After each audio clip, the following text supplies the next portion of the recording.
Dobrý deň, vítajte milí sledovatelia pri dnešnom tarotovom výklade. V dnešnom výklade sa spolu pozrieme na anielský odkaz od anielov pre vás a rozoberieme si 5 rôznych tarotových kariet a bude sa samozrejme jednať o všeobecný výklad, takže si prosím z neho zoberte teda iba to, čo s vami rezonuje. Tak poďme sa pozrieť na prvú kartu. Čo tu máme? Máme tu dvojku mincí, tak toto je balansovanie, toto je taký chaos trocha v rozhodovaní, to je takže raz tak a potom inak a ja vám teda budem hovoriť tieto karty alebo takto odkaz naozaj nejak to, čo mi prichádzajú informácie. Ono anieli vám hovoria, že vy nie ste stratení v živote, vy ste možno že rozptýlení, že sa snažíte zvládať veľmi veľa vecí naraz, že skáčete možno že medzi viacerými možnosťami, medzi ľuďmi, možno že medzi rozhodnutiami a ja mám pocit, že to môže byť nejaká taká aj energia, že tak jeden deň máte jasno, čo chcete urobiť, na druhý deň zase máte pochybnosti, či sa vám to podarí a môže to byť aj taká energia, že však raz si poviete, že idem ďalej a potom sa mentálne vraciate späť a skôr mám pocit, že sa držíte toho, že si nechávate viacej možností otvorených, lebo sa bojíte si vybrať. Takže môže to byť také reálne, že vy komunikujete, ako keby, ja vám toto poviem samozrejme iba ako príklad, že možno, že komunikujete s niekým, ale myslíte na niekoho iného, alebo napríklad, že chcete stabilitu, ale zároveň si ako keby nechávate nejaké tie zadné vrátka, alebo to aj môže byť, že jednoducho robíte nejaké rozhodnutia podľa nálady, nie podľa tej hodnoty tých vecí. Takže ja mám pocit, že to, že tak budete balancovať veci, že ono vás to stojí viacej energie, než si vymyslíte. Takže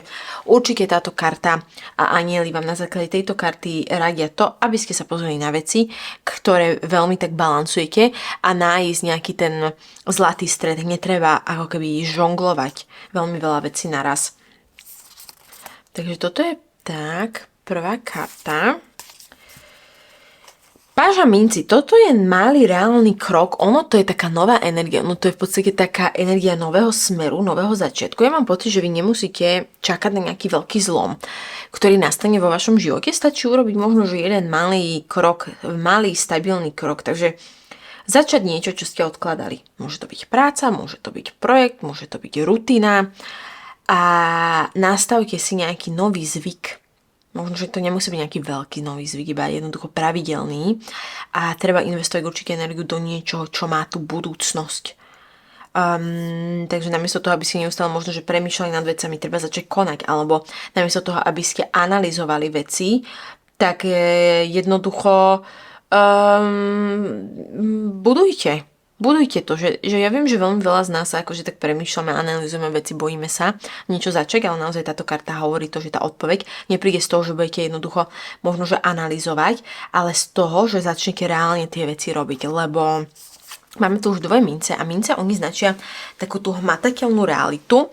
Neviem, ako to mám povedať, taká vec, ktorú bežne riešite, ako napríklad práca, peniaze, jednoducho také tie konkrétne veci, takže určite nejaká tá akcia. 8 mečov, tak toto je nejaké mentálne väzenie a ja mám pocit, že tie vlastné myšlenky vás držia späť. Takže anieli vám hovoria na základe tejto karty, že nie ste zaseknutí, že vy sa sami držíte na mieste. Takže ono to môže byť také špecifické, že si poviete, no ale čo ak to nevíde, alebo že no čo ak urobím chybu, alebo čo ak o niečo príjem. Takže vy chcete možno, že aj urobiť ten prvý krok, ale zastavíte sa, alebo chcete niečo povedať, ale nechajte to tak, alebo viete, čo vy cítite vo vnútri, ale neurobíte nič, že ste v takom zaseknutom naozaj väzení, že viacej premýšľate jednoducho, než konáte, zase mi to tak tu naskakuje, že viacej premýšľate, menej konáte, možno, že si vytvárate aj v hlave nejaké také scenáre, ktoré sa ako keby ešte ani nestali. A zase tie obmedzenia nie sú reálne, oni sú mentálne, tieto obmedzenia. Toto je smerovanie, toto je pohyb dopredu. Vy sa musíte ako keby, no zase tuto na tejto karte vyzerá, že sú odhalené tie osoby. Ja už ma z tohto naozaj porazil, lebo vždy, keď mám tieto karty, tak oni sú všetky tie osoby tam odhalené. A potom sa bojím, že mi to zablokujú toto video. No, toto je, že vy sa musíte teda rozhodnúť, že idete nejakým tým smerom a prestať sa vrácať k niečomu starému, prestať čakať, že čo urobí druhý človek, ale vybrať si to smerovanie, ten smer a držať sa ho. Takže vyberiete si, že no, toto je to, čo ja chcem od života a pôjdete si za tým. Alebo prestanete jednoducho reagovať na tie veci a začnete vy viesť ten svoj vlastný život. Takže určite menej sledujte to, čo robia iní, viac sa sústredite na to, čo robíte vy. Lebo naozaj, keď budete mať ten smer, tak to je to, čo potrebujete. Na to, aby ste sa z toho dostali. No, máme tu silu. Ja si aj myslím, že možno, že ten smer bude tá sila a ak by ste boli v nejakom tom chaose, to znamená stagnáciu pre vás. Takže ja mám pocit, že na základe tejto sily, že ono to hovorí o kontrole, ono to hovorí o stabilite, takej pokojnej energii, že ono to je o tom, ako vy si nastavíte to vnútro. Takže netreba reagovať impulzívne, netreba behať za odpovediami neustále, treba si držať ten svoj pokoj, keď je to nejasné. Takže zase nepríde tá správa od niekoho, no tak ostaňte pokojní. Niekto vás testuje vaše hranice, no tak prestaňte reagovať. Úplne treba sa zamerať na seba. Že aj keď budeme nejaké emócie, dobre, však sú tam, ale nenechajte ako keby riadiť tými emóciami tie kroky. Takže namiesto toho, že a čo teraz? Poviete si nie, ja viem, kto som, ja viem, čo chcem. Takže naozaj tá sila je v tom, že nemusíte reagovať na všetko.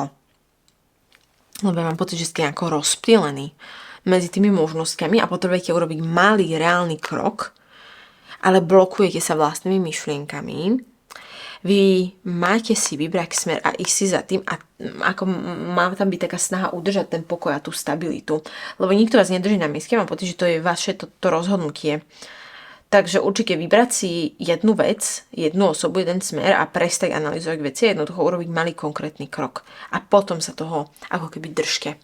Poďme sa ešte spolu pozrieť, mám tu také malé anielské karty, čo vám anieli ešte chcú do tejto situácie odkázať pre vás momentálne. Dúfam, že mi nejaké karty vypadnú, ešte by som takto zamiešala. A ešte jeden posledný krát. Takže, máme tu, že tá situácia sa vám zlepší. Ja si ich ešte odložím, takže máme tu poslednú. Takto nejaké také odkazy. Situácia sa zlepší, že sa to tak mierovo vyrieši, v podstate niečo takéto, tak pokojne sa tá situácia vyrieši a nemusíte sa strachovať. Takže nemusíte sa strachovať, lebo tá situácia, ktorú riešite, sa veľmi pokojne vyrieši a zlepší sa to. Takže asi tak, moji milí sledovatelia, mám pocit teda, že to bolo všetko, čo vám tarotové karty chceli dnes povedať, alebo nielen tarotové karty, čo vám anieli chceli povedať. Takže ďakujem vám veľmi pekne, že ste tento výklad vypočuli do konca. Prajem vám všetko dobré, aby sa vám darilo.